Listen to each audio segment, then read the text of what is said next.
grace has been the sound that sent a wretch like me. I once was lost, but now I'm found. Was blind, but now I see.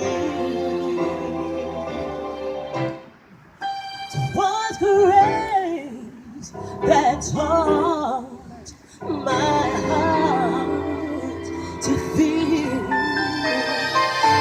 Grace, my fears relieved.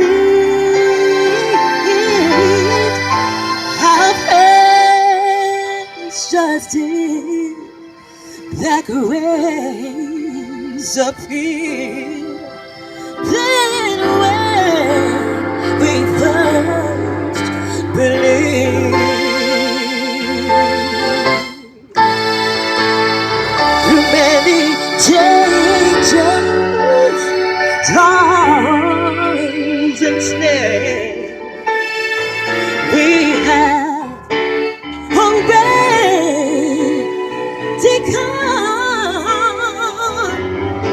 'Twas grace that brought us safe thus far, and grace will lead home. And grace will lead us, it will lead us home. Yes, it will lead us home. 'Cause we're already strong. We're one, we're strong. We're Orlando, we're one. And grace will lead us home. Amazing grace will lead us home. Oh, let us show an amazing grace will lead us wrong. Lead us wrong.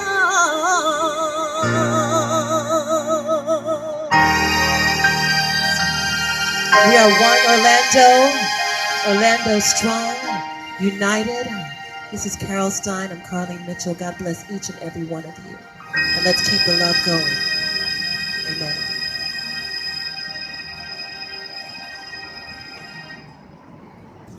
You dry your tears, and there'll be a place in your heart that will never heal. But you dry your tears, and you get up the next morning, and you live life. And that's what you do.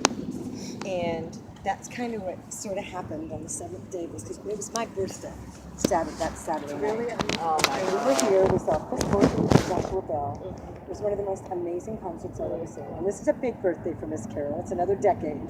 So we've been celebrating the whole month, and that was the culmination. And it was such a joyous moment with my husband and friends, and we had this big, amazing day. And then we went to bed, and that happened. And I'm like, oh my gosh. Everything changed, you know, all the world changed. And I had 2 nights of a cabaret that I had already committed to. I had to go to Disney the next night and smile and play and perform. And then I had already booked our anniversary was Tuesday this week, so we had already booked a New Orleans vacation. And I said, okay, I can do this.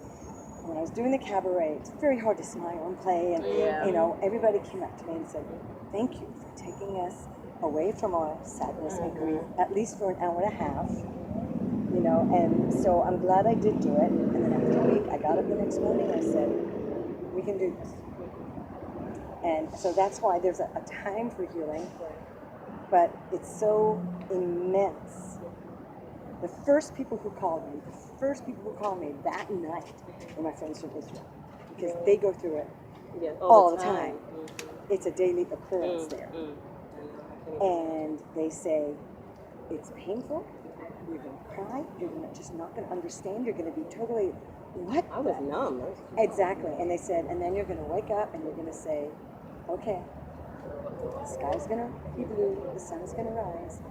You can cry when you want to, and it happens sporadically, you know, how you'll be walking along. Every and here and there.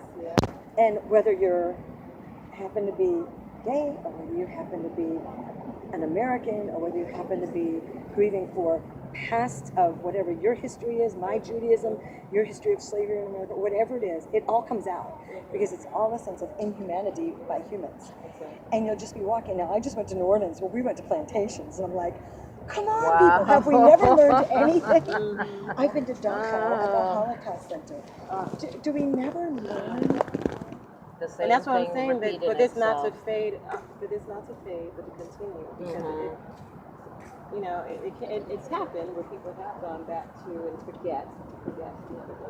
It passes, like But, you said, you know, like a fad. Yeah, but you know, in life and history, somebody has to die for someone else to live and be free. Yeah. So we can truly commemorate their memories by continuing to keep this going on and not letting your death be in vain. But it's like, you want to blame somebody, you want to be angry, but you can't because it's just humanity. Yeah. And even for our own selves, and then hate should not make you kill someone, but we all have, in some degree, some form of hate.